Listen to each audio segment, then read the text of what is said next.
சரி, 12ஆம் தேதியோட நியூஸ் பார்க்க போகிறோம். இன்றைக்கி நியூஸ் போகிறதுக்கு முன்னாடி ஃபர்ஸ்ட் எப்பவும் போல் திருக்குறள் பார்த்துடலாம். திருக்குறள் இன்றைக்கி திருக்குறள் என்ன கொடுத்துருக்காங்கன்னா, வீறு எய்தி மாண்டார் வினைத்திற்பம் வேந்தன் கண் ஊறு எய்தி உள்ளப்படும். திருக்குறள் எண் 665, அதிகாரம் வினைத்திற்பம்.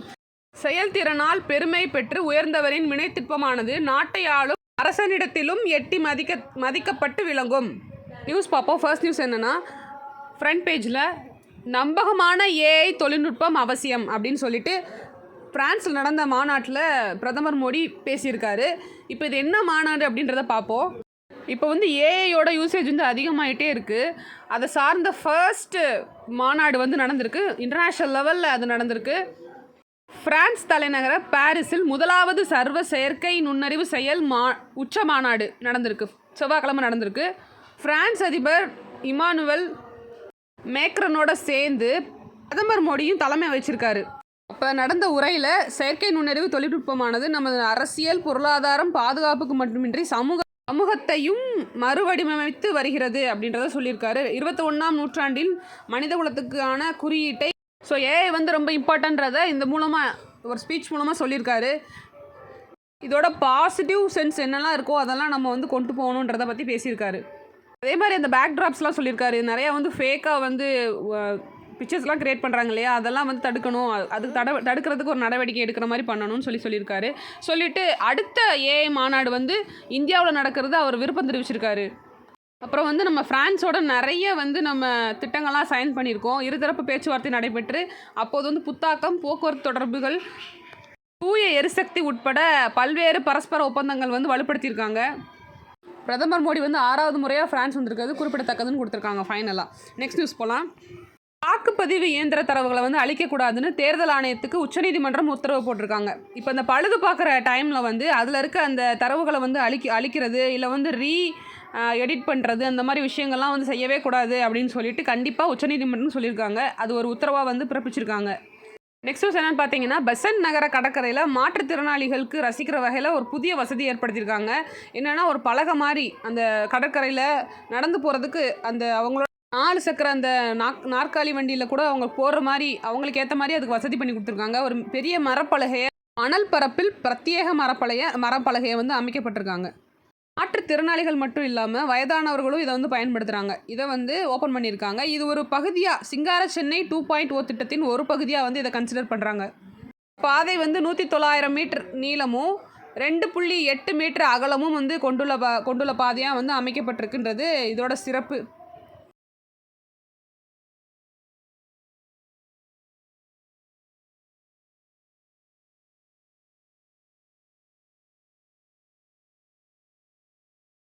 இதே மாதிரி வேளாங்கண்ணி கடற்கரையிலையும் அமைக்கணும்னு சொல்லி ஒரு கோரிக்கை வச்சுருக்காங்க. அது நியூஸ் என்னென்னு பார்த்தீங்கன்னா, இஸ்ரோவுடன் இணைந்து நவீன செமிகண்டக்டர் சிப் உருவாக்கிய சென்னை ஐஐடி சாதனை. நம்ம அதிகமாக செமிகண்டக்டர்ஸ் நம்ம வெளியேருந்து வாங்கிட்டு இருக்கோம் அப்படின்றது நிறைய பேருக்கு தெரிஞ்ச விஷயம்தான். அதை இந்தியாவிலே உருவாக்கணுன்ற முயற்சி பண்ணிகிட்டு இருந்தாங்க. அதுக்கு சென்னை ஐஐடியில் கணினி அறிவியல் பொறியியல் துறையின் பிரதாப் சுப்பிரமணியன் எண்ம நுண்ணறிவு பாதுகாப்பான வன்பொருள் கட்டடக்கலை மையத்தில் ஐஐடி இயக்குனர் காமகோடி அவரோட தலைமையில் சக்தி மைக்ரோ பிராசர் அப்படின்ற திட்டம் மேற்கொள்ளப்பட்டு வருகிறது. அந்த திட்டத்தில் விண்வெளி தரத்தில் செமிகண்டக்டர் உருவாக்கப்பட்டுள்ளது. இது முழுக்க இந்தியாவிலே உருவாக்கப்பட்ட ஒரு விஷயமா இருக்குது. ஆத்ம நிர்பார் பாரத் திட்டம், அந்த திட்டத்துக்குள்ள ஒரு சிறந்த எடுத்துக்காட்டாக இது திகழ்கிறது. IISU என அழைக்கப்படும் திருவனந்தபுரத்தில் உள்ள இஸ்ரோவின் இன்னர்ஷியல் சிஸ்டம் யூனிட்ஸ் அப்படின்றத உருவாக்கப்பட்டு சென்னை ஐஐடி மூலம் வடிவமைக்கப்பட்டு செயல்படுத்தப்பட்டது. ஸோ ஃபஸ்ட்டு இன்னர்ஷியல் சிஸ்டம்ஸ் யூனிட்ன்றது திருவனந்தபுரத்துலேருந்து உருவாக்கப்பட்டு சென்னை ஐஐடி மூலம் வடிவமைக்கப்பட்டிருக்கு. நெக்ஸ்ட் பார்த்தீங்கன்னா, SCS என அழைக்கப்படும் சண்டிகரில் உள்ள செமிகண்டக்டர் ஆய்வகத்தில் தயாரிக்கப்பட்டு கர்நாடகாவின் வெர்ஜினாஹல்லியில் அமைந்துள்ள டாடா அட்வான்ஸ்டு சிஸ்டம்ஸ் லிமிடெட் மூலம் தொகுக்கப்பட்டு குஜராத்தின் BCB பவர் நிறுவனம் தயாரிக்கப்பட்ட mother board BCB standard circuit போர்டுன்னு சொல்லப்படுறது. சென்னையின் சுஷ்மா SGS நிறுவனத்தின் அசம்பிள் செய்யப்பட்டு இங்கெல்லாம் எடுத்து மொத்தமாக இணைச்சு அசம்பிள் பண்ணி ஐஐடியில் உருவாக்கப்பட்டிருக்கு. இப்படி எல்லா பாகங்களுமே உள்நாட்டுக்குள்ளே நம்ம உருவாக்கப்பட்டிருக்கோன்றதா இது சிறப்பம்சமாக இருக்குது. இஸ்ரோ தலைவர் வி நாராயணன் என்ன சொல்கிறாருன்னா, சென்னை ஐஐடியின் சக்தி பிரசாசாரை அடிப்படையாக கொண்ட IISUவால் உருவாக்கப்பட்ட IRIS கண்ட்ரோலரை இந்தியாவின் முழுமையான வெற்றிகரமாக உருவாக்க முடிந்தது ஒரு மகிழ்ச்சியான தருணமாக இருக்குன்னு சொல்லியிருக்காரு. நெக்ஸ்ட் என்னன்னு பார்த்தீங்கன்னா, வாஷி பகுதியில் தமிழ்நாடு அரசு இல்லம் அமைக்க வேண்டும் சொல்லிட்டு மகாராஷ்டிரா ஆளுநரிடம் நவி மும்பை தமிழ்ச்சங்கம் வந்து கோரிக்கை வச்சுருக்காங்க. நவி மும்பைன்னு அப்படின்னு ஒரு அமைப்பு இருக்குது, சங்கம், அது தமிழ் சங்கத்தோட அமைப்பு. அவங்க வந்து ரொம்ப வருஷமாக மகாராஷ்டிராவில் இருக்கிறாங்க. 2026ஆம் ஆண்டில் வந்து பொன் விழா கொண்டாடப்பட உள்ளார்கள். ஸோ வந்து 50 இயர்ஸாக வந்து இருக்காங்க. எல்லா மாநிலங்கள்லேயும் வந்து அரசு இல்லம் இருக்குது. அதே மாதிரி மகாராஷ்டிராவிலையும் வந்து ஒரு அரசு இல்லம் கட்டணும், அது வாஷி பகுதியில் கட்டணுன்றதை அவங்க கோரிக்கையாக வந்து வச்சுருக்காங்க. ஆளுநர்கிட்ட அதை ஒப்படைச்சிருக்காங்க. சென்னை நுங்கம்பாக்கத்தில் காம்தார் அப்படின்ற நகரில் முதன்மை சாலைக்கு மறைந்த SBBயோட பேரை வந்து வச்சுருக்காங்க. SB பாலசுப்ரமணியம் அப்படின்ற பேரை வந்து வச்சுருக்காங்க அந்த சாலைக்கு. அது ஒரு சிறப்பம்சமாக இருக்குது. நெக்ஸ்ட் வந்து பார்த்திங்கன்னா, மாநில ஊரக வாழ்வாதார திட்டம் பீகாரை விட தமிழகத்துக்கு குறைவான நிதி ஒதுக்கியிருக்காங்க. மாநில ஊரக வாழ்வாதார திட்டம் அப்படின்னு ஒரு திட்டம் இருக்குது. அந்த திட்டத்துக்கு கீழே வந்து அதிகமான நிதியை வந்து ஒதுக்கியிருக்காங்க, தமிழ்நாட்டுக்கு கம்மியாக ஒதுக்கியிருக்காங்கன்ற குற்றச்சாட்டை முன் வச்சுருக்காங்க. 2012ஆம் ஆண்டில் மத்திய அரசு கொண்டு வந்த தேசிய ஊரக வாழ்வாதார திட்டத்தில் ஒரு பகுதியாக தமிழ்நாடு மாநில ஊரக வாழ்வாதார இயக்கம் வந்து செயல்பட்டு வருகிறது. ஏழை குடும்பங்களுக்கு சுய வேலைவாய்ப்பு மற்றும் திறன் சார்ந்த வேலைவாய்ப்புகளை உருவாக்கி தர்றதை இந்த திட்டத்தோட நோக்கமாக இருந்துச்சு. ஊரக வாழ்வாதார திட்டத்தின் முக்கிய நோக்கம் இதுதான். இந்த வந்து ஸ்டேட்டும் சரி சென்ட்ரல் கவர்மெண்ட்டும் சரி 2 பேரோட வந்து நிதியும் வந்து இருக்கும். இதில் மத்திய அரசு 60% நிதியை கொடுத்தாங்கன்னா மாநில அரசு 40% வந்து நிதி ஒதுக்குவாங்க. இதுதான் வந்து ஒரு ஸ்ட்ரக்சராக இருக்குது இந்த திட்டத்தில். ஆனால் வந்து பார்த்திங்கன்னா ரொம்ப கம்மியான சதவீதமே நமக்கு வந்து அமௌண்ட் வந்து ஒதுக்கியிருக்காங்க. சுய உதவி குழுக்கள் திட்டம், அது வந்து வாழ்வாதார திட்டங்களாக வந்து தமிழ்நாடு சிறப்பாக செயல்படுத்தி வந்துட்டுருக்காங்க. தமிழ்நாடு மாநிலத்துக்கான ஒட்டுமொத்த நிதியாக 1046.5 கோடி ஒதுக்கப்பட்டுள்ளது. அதில் வரும் நிதியாண்டில் மத்திய அரசின் பங்காக 627 கோடியே தான் வந்து அவங்க குற்றச்சாட்டாக முன் வச்சுருக்காங்க. நெக்ஸ்ட் நியூஸ் போகலாம். நியூஸ் என்னென்னு பார்த்தீங்கன்னா, தொடரக்கூடாத போராட்டம் அப்படின்னு சொல்லிட்டு சென்ட்ரல் பேஜில் இருக்கிற அந்த கட்டுரை தான். வேளாண் விவசாய பொருட்களுக்கு வந்து குறைந்தபட்ச ஆதார விலை வந்து சட்டப்பூர்வமாக அங்கீகாரம் வந்து தரணும்னு சொல்லிட்டு விவசாயிகள் போராடிக்கிட்டு இருக்காங்க. கடந்த ஒரு ஆண்டாக வந்து இந்த போராட்டம் நடந்துகிட்ருக்கு. மினிமம் கேரண்டைடு ப்ரைஸ்ன்னு சொல்லுவாங்க இல்லையா, குறைந்தபட்ச ஆதார விலை ஒரு பொருளுக்கு, இல்லை வந்து ஒரு விளைபொருளுக்கு வந்து இது போல தான் அதோட ஒரிஜினல் ரேட்டு, இந்த ரேட்டை வந்து குறைக்கக்கூடாதுன்ற மாதிரி சொல்கிறது தான் அந்த குறைந்தபட்ச ஆதார விலைன்னு சொல்லுவாங்க. கடந்த ஆண்டு பிப்ரவரி 13ஆம் தேதி தொடங்கப்பட்ட இந்த 2 கட்ட போராட்டத்தை தொடர்ந்து இதுவரை 5 முறை பேச்சுவார்த்தைகள் நடத்தப்பட்டுள்ளது. அப்படி நடத்தியுமே அவங்களுக்கான அந்த ரிசல்ட் கிடைக்கல. ஜனவரி 18ஆம் தேதி விவசாய சங்க பிரதிநிதிகளுடன் வந்து மத்திய அரசு நடத்திய பேச்சுவார்த்தையில் பயிர்களுக்கு மட்டும் குறைந்தபட்ச ஆதார விலை வந்து கொள்முதல் செய்ய 5 ஆண்டு திட்டத்தை மத்திய அரசு வந்து முன்மொழிந்தது. அதை வந்து விவசாயிகள் சங்கம் வந்து ஏற்றுக்கிறல. வேளாண் துறையில் புரட்சி ஏற்படுத்துன்னு சொல்லிட்டு மத்திய அரசு கடந்த 2020ஆம் ஆண்டில் 3 சட்டங்கள் வந்து ஏற்றப்பட்டது. அந்த சட்டங்களுக்கு எதிராக அவங்க போராட்டம் நடத்தி அதை வந்து பிரேக் பண்ணாங்க. ஒரு வருஷத்துக்கிட்ட போராட்டம் நீடிச்சு அதை கடைசியாக வந்து அந்த திட்டத்தவே கைவிடப்பட்டதுன்னு சொல்லலாம். நல்லா தெரியும், பஞ்சாப், ஹரியானா, உத்தரப்பிரதேச மாநிலத்தோட விவசாயிகள்லாம் டெல்லியை நோக்கி பேரணியாக போராட்டத்தில் ஈடுபட்டாங்க. அப்புறம் தான் அந்த 3 பில்லையே வந்து வேண்டான்னு சொல்லி ஒதுக்குனாங்க. 3 சட்டத்தை வந்து புறக்கணிச்சாங்க. இப்போ அவங்க போராடிக்கிட்டு இருக்கிறதுக்கு இந்த காரணம் வந்து இந்த விளைபொருட்களோட குறைந்தபட்ச ஆதார விலைக்காக தான் போராடிக்கிட்டு இருக்காங்க. அதை வந்து சட்டப்பூர்வ அதிகாரம் வந்து கொடுக்கணும் அந்த ஆதார விலைக்குன்னு சொல்லி கேட்குறாங்க. உங்கள் கோரிக்கை என்னன்னு பார்த்தீங்கன்னா, இப்போ ப்ரெசண்டில் இருக்கிற விஷயத்தெல்லாம் கைவிட்டுட்டு மறைந்த டாக்டர் MS சுவாமிநாதன் ஆணையம் அதில் பரிந்துரைத்தபடி அடிப்படையிலான முறையை வந்து பின்பற்றணும்னு சொல்லி கேட்குறாங்க. 23 பயிர்களுக்கு மட்டுமான ஆதார விலை பட்டியலை வந்து விரிவுபடுத்தணும். இன்னும் அதிகமான பயிர்களை வந்து அதில் ஆட் பண்ணணும். சிறு குறு விவசாயிகளுக்கான வேளாண் கடன்களை வந்து முழுமையாக தள்ளுபடி செய்யணும். பயிர் காப்பீட்டு திட்டத்துக்கான பிரீமியம் தொகையை வந்து அரசே வந்து செலுத்த வேணும். அப்புறம் விவசாயிகளுக்கு ஓய்வூதியம் வழங்கணும். இந்த கோரிக்கையெல்லாம் முன் வச்சுருக்காங்க. அப்புறம் பிரதமரோட வேளாண் நிதியுதவி திட்டத்தின் கீழ் வந்து ஆண்டுக்கு 3 தவணையாக வழங்கப்படும் 6000 நிதியுதவியை வந்து இரட்டிப்பாக கொடுக்கணும் அப்படின்னு சொல்லி கோரிக்கை விடுத்திருக்காங்க. இந்த திட்டம் வந்து என்ன பேரில் கொடுத்துட்ருக்காங்கன்றதை நீங்கள் சொல்லுங்கள். 6000 வந்து 3 தவணையாக பிரித்து கொடுக்குறாங்க இல்லையா, அது என்ன நேமில் கொடுக்குறாங்க அப்படின்றத நீங்கள் சொல்லுங்கள். ஆல்ரெடி ஒரு செக்ஷனை நம்ம பார்த்துருக்கோம், அதை நீங்கள் கரெக்டாக கமெண்ட்ஸில் வந்து சொல்லுங்கள்.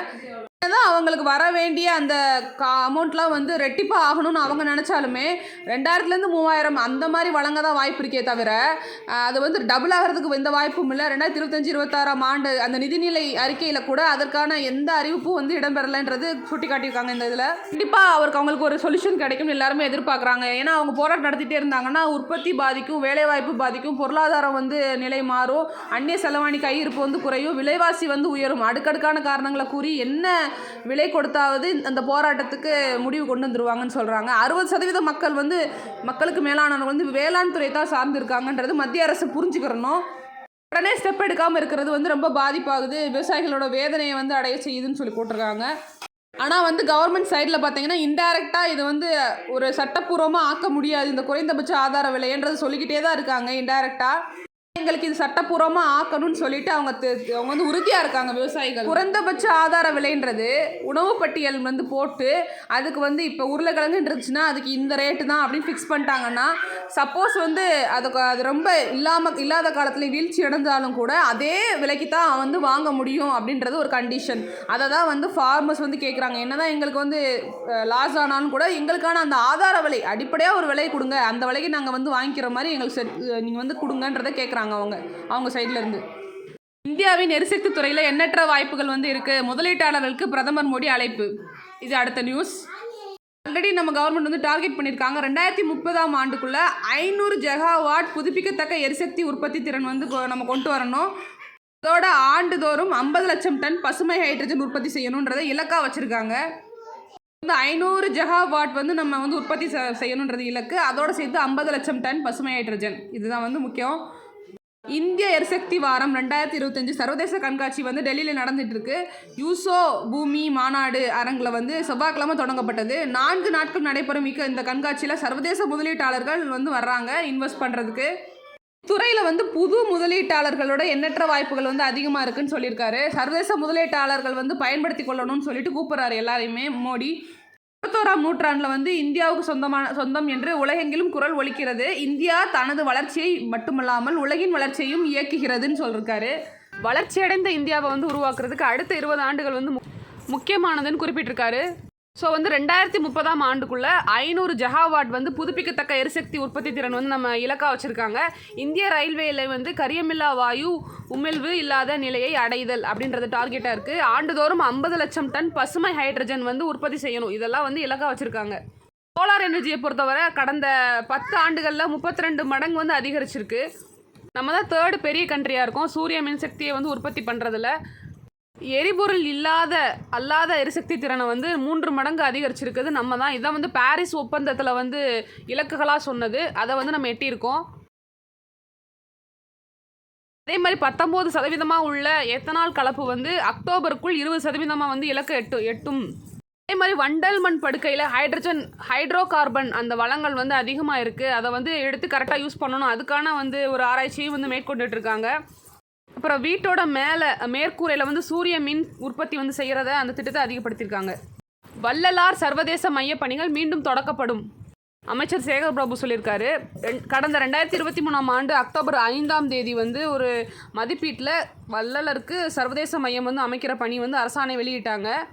அதுபடி வந்து 2 பிரிவுகளாக வந்து அதுக்கான திட்டப்பணிகளும் அதுக்கான கட்டுமான பணிகளும் நடந்துகிட்ருக்கு. இது ஒரு முக்கியமான நியூஸ். நெக்ஸ்ட் நியூஸ் வந்து பார்த்தீங்கன்னா ஸ்டார்ட் அப் நிறுவனங்களை பற்றி கொடுத்துருக்காங்க. ஸ்டார்ட் அப் நிறுவனங்களின் எண்ணிக்கை 10 லட்சமாக உயரும் மத்திய அரசு வந்து கணிச்சிருக்காங்க. நாட்டில் தொழில் முனைவோரின் வளர்ச்சியை மேம்படுத்த எடுக்கப்பட்டு வரும் நடவடிக்கையின் காரணமாக அடுத்த 10 ஆண்டுகளில் ஸ்டார்ட் அப் நிறுவனங்கள் வந்து எண்ணிக்கை 10 லட்சமாக உயரும் அப்படின்னு சொல்கிறாங்க. இந்த ஸ்டார்ட் அப் இந்தியா அப்படின்ற திட்டம் வந்து 2016ஆம் ஆண்டு ஜனவரி 16 அறிமுகப்படுத்தப்பட்டது. பிஸ்னஸை வந்து ஃபஸ்ட்டு தொடங்குறாங்க இல்லையா, அதை தான் வந்து ஸ்டார்ட் அப் அப்படின்னு சொல்கிறாங்க. உலகிலே மிகப்பெரிய ஸ்டார்ட் அப் தொழில் நிறுவனங்கள் வனக்கட்டமைப்பை வந்து இந்தியாவில் தான் கொண்டுள்ளது. ஃபஸ்ட்டு ஸ்டார்டிங்கில் 450 இருந்த ஸ்டார்ட் அப் நிறுவனங்கள் வந்து இப்போ 9 ஆண்டுகளில் 1.57 லட்சமாக உயர்ந்திருக்கு. நெக்ஸ்ட் நியூஸ் என்னென்னு பார்த்தீங்கன்னா கிராம அளவில் பெண்களுக்கான நீதிமன்றங்களை வந்து தொடங்கணும் அப்படின்னு சொல்லிட்டு அனைத்து மாநிலங்களையும் அதை செயல்படுத்தணும் அப்படின்னு மத்திய அரசு ஒரு திட்டம் கொண்டு வந்திருக்காங்க. மெயினாக குடும்ப வன்முறை, வரதட்சணை கொடுமை இந்த மாதிரி விஷயங்களுக்கெல்லாம் ஒரு பேச்சுவார்த்தை மூலம் தீர்வு காணும் பெண்களுக்கான நீதிமன்றமாக நாரி அதாலத் அப்படின்ற அந்த நீதிமன்றத்தோட பெயர் அனைத்து மாநிலங்களிலும் விரிவுபடுத்த மத்திய அரசு திட்டமிடப்பட்டுள்ளது. இதனால் மிஷன் சக்தி அப்படின்ற திட்டத்தின் கீழ் கிராம பஞ்சாயத்து அளவில் வந்து இயங்கி வரும் பெண்கள் நீதிமன்ற திட்டங்கள் தற்போது அஸ்ஸாம் மற்றும் ஜம்மு காஷ்மீரில் சோதனை கட்டத்தில் வந்து உள்ளது. ஃபஸ்ட்டு அஸ்ஸாம் ஜம்மு காஷ்மீரில் கொண்டு வந்திருக்காங்க. அப்புறம் மறுபடியும் அதை விரிவுபடுத்தி 2024-25 ஆண்டில் பீகார், கர்நாடகா அந்த மாநிலத்தில் விரிவுபடுத்தியிருக்காங்க. இதை தொடர்ந்து வந்து பிற மாநிலங்கள்லையும் யூனியன் பிரதேசங்களையும் பெண்களுக்கான நீதிமன்றங்களை 2025-26 இந்த நிதியாண்டில் அமைக்க வந்து திட்டமிட்டிருக்காங்க. அதுக்கான ஒப்புதல் கடிதமும் பெற்றுட்டாங்க. படி ஒரு மாநிலத்துக்கு குறைந்தபட்சம் 10 கிராம பஞ்சாயத்துகளும் யூனியன் பிரதேசத்துக்குள்ள 5 கிராம பஞ்சாயத்துகளும் இணைச்சி ஒரு நீதிமன்றமாக வந்து கொண்டு வர போகிறாங்களாமா. அதனால் பெண்களுக்கு எதிரான வழக்குகள் நீண்ட நாளாக நிலுவையில் இருக்குது அப்படின்றது வந்து இல்லாமல் சீக்கிரமாக முடியும் அப்படின்னு சொல்கிறாங்க. அதே மாதிரி பாலின பட்ஜெட் அண்மையில் நிதியமைச்சர் நிர்மலா சீதாராமன் தாக்கல் செய்த அந்த பட்ஜெட்டில் 8.86% பாலின பட்ஜெட்டுக்கு வந்து ஒதுக்கப்பட்டிருக்காங்க. கடந்த பட்ஜெட்டில் 6.8% இருந்த நிலையில் தற்போது பாலின சமத்துவத்துக்காக முக்கியத்துவம் அளிக்கும் வகையில் இதற்காக ஒதுக்கீடு அதிகரிக்கப்பட்டுள்ளது. அதேபோல் பெண்களுக்கான நலத்திட்டங்களுக்கு 4.44 கோடி ஒதுக்கீடு செய்யப்பட்டுள்ளது. தேசிய ஊட்டச்சத்து திட்டம், அதான் நம்ம ஆல்ரெடி பார்த்த போஷன் அபியான், பெண்கள் மற்றும் குழந்தைகள் ஆரோக்கியமான உணவுகளை உட்கொள்வதை வலியுறுத்துறதுக்காக கொண்டு வந்த திட்டம். இந்த திட்டத்துக்கெலாம் வந்து நிதி ஒதுக்கப்பட்டதுன்னு சொல்கிறாங்க. ஸோ இந்த போஷன் அபியான் அப்படின்றத ஞாபகம் வச்சுக்காங்க. நிகலாண்டில் ஊட்டச்சத்தை உறுதிப்படுத்துறதுக்காக ஆண்டுதோறும் போஷன் பக்வாடா அப்படின்ற ஒரு நிகழ்ச்சி நடத்துகிறாங்க. இப்போ இந்த வருஷம் வந்து போஷன் பக்வாடா நிகழ்ச்சி வந்து 18 ஏப்ரல் 2 வரை, மார்ச் 18 ஏப்ரல் 2 வரை நடக்குது. 4 கருப்பொருட்கள் வந்து கொடுத்துருக்காங்க. முதல் வந்து 1000 நாட்களில் கவனம் செலுத்துதல். இத்திட்டத்தில் பயணிகள் அடைந்த நன்மைகளை பிரபலப்படுத்துதல், ஊட்டச்சத்து குறைபாடுடைய குழந்தைகளை கண்டறிந்து அவர்களுக்கு சிகிச்சை அளித்தல், குழந்தைகளின் உடல் பருமன் சார்ந்த பிரச்சனைகளை தீர்வு காணுதல். இந்த மாதிரி 4 கரும்பொருளை கொடுத்துருக்காங்க. அதே மாதிரி ஒரு விருது அறிவிச்சிருக்காங்க, சுபோக்ஷித் பஞ்சாயத் அப்படின்னு. என்னென்னா ஊட்டச்சத்து மற்றும் சுகாதார மேம்பாட்டில் சிறந்து விளங்கும் 1000 கிராம பஞ்சாயத்துகளை தேர்ந்தெடுத்து அதுக்கு விருது வழங்க போகிறாங்க. அதை டிசம்பர் 26 தொடங்கப்பட்டது. அந்த தேர்ந்தெடுக்கிற அந்த ஃபங்க்ஷன்ஸ் வந்து அந்த என்னெல்லாம் செய்யலாம், எப்படிலாம் தேர்ந்தெடுக்கலான்றத டிசம்பர் 26 தொடங்கப்பட்டது லாஸ்ட் இயர். ஸோ இந்த சுபேஷித் பஞ்சாயத் அப்படின்றத ஞாபகம் வச்சுக்காங்க. அந்த விருதோட பெயர் சுபேஷித் பஞ்சாயத். அரசியலமைப்பு சட்ட புத்தகத்தில் நாடாளுமன்றம் தான் திருத்தம் மேற்கொள்ள முடியும்னு சொல்லிட்டு ஜெகதீப் வந்து சொல்லியிருக்காரு. ஆல்ரெடி தெரியும், அரசியலமைப்பு சட்டத்தை உருவாக்கிய தலைவர் கையொப்பம் மற்றும் நாட்டின் கலாச்சாரத்தை பிரதிபலிக்கும் வகையில் 22 வரைபடங்கள் வந்து அதில் இடம்பெற்றிருக்கும். அதிகாரப்பூர்வமான சட்ட புத்தகத்தில் அப்படி இருக்கும். இப்போ வந்து அதை அந்த ஆன்லைனில் வர்ற அந்த சட்ட புத்தகம் அப்படின்றதுல அந்த 22 வரைபடங்களும் இல்லை. ஸோ வந்து அது பண்ணக்கூடாது, நம்ம அதில் மாற்றங்கள் கொண்டு வந்திருக்கக்கூடாது. சப்போஸ் அதில் மாற்றம் கொண்டு வரணும் அப்படின்னா அதுக்கான அதிகாரமும் பவரும் வந்து நம்ம நாடாளுமன்றத்துக்கு மட்டும்தான் இருக்குது அப்படின்றாங்க. பார்லிமெண்ட்டுக்கு மட்டும்தான் அதுக்கான பவர் இருக்குதுன்னு சொல்லியிருக்காங்க. ஆனால் அதே தான் கொஷின் ஹாரில் நாட்டில் விற்கப்படுற அந்த சட்ட புத்தகத்தில், பெரும்பாலான சட்ட புத்தகத்தில் இருக்க அந்த படங்கள்லாம் வந்து இல்லாமல் இருக்குது. கிருஷ்ணர், புத்தர், மகாவீரர், சிவாஜி, மகாத்மா காந்தி உள்ளிட்ட 22 படங்கள் இருந்திருக்கு. அது இல்லாமல் இருந்திருக்கு. அதை ஏன் இல்லைன்றதை கேள்வி எழுப்பியிருக்காங்க. அதுக்கான பதிலாக தான் வந்து சொல்லியிருக்காரு, அவங்களோட கையெழுத்து மற்றும் உருவப்படங்கள்லாம் இருக்கிறது தான் ஒரிஜினலான சட்ட புத்தகம். ஆனால் வந்து இப்போ மின்னணு சாதனங்களில் புத்தகங்கள் வந்து வர்றதுனால அதில் அதிகமாக வந்து இல்லை, திருத்தம்னு கொண்டு வந்தால் அது நாடாளுமன்றத்தால் மட்டும்தான் முடியுன்றதை சொல்லி முடிச்சிருக்காரு. நெக்ஸ்ட் என்னன்னா, இணைய குற்ற வங்கி கணக்குகளை அடையாளம் காண செயற்கை நுண்ணறிவு தொழில்நுட்பம். அமித்ஷா இணைய மோசடி மூலம் திருடப்படும் பணத்தை இணைய குற்றவாளிகள் சேமித்து வைக்கும் வங்கி கணக்குகளை அடையாளம் காண அந்த ஏஐ யூஸ் பண்ணி நம்ம அவங்களெல்லாம் பிடிக்கலாம் அப்படின்றத சொல்லியிருக்காங்க. அதனால் அதுக்கான ஏஐ சாஃப்ட்வேர் வந்து க்ரியேட் பண்ணணும் அப்படின்னு சொல்லியிருக்காங்க.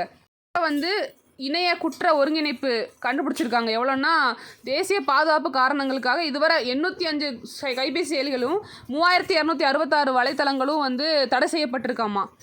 I4C அப்படின்ற இணையதளம் மூலமாக நிறைய பேர் வந்து கம்ப்ளைண்ட் கொடுத்துருக்காங்க. 19 கோடிக்கு அதிகமான மக்கள் வந்து புகார் தெரிவிச்சிருக்காங்க. 1,43,000 தகவல் வந்து இதுவரை பதிவு செஞ்சுருக்காங்க.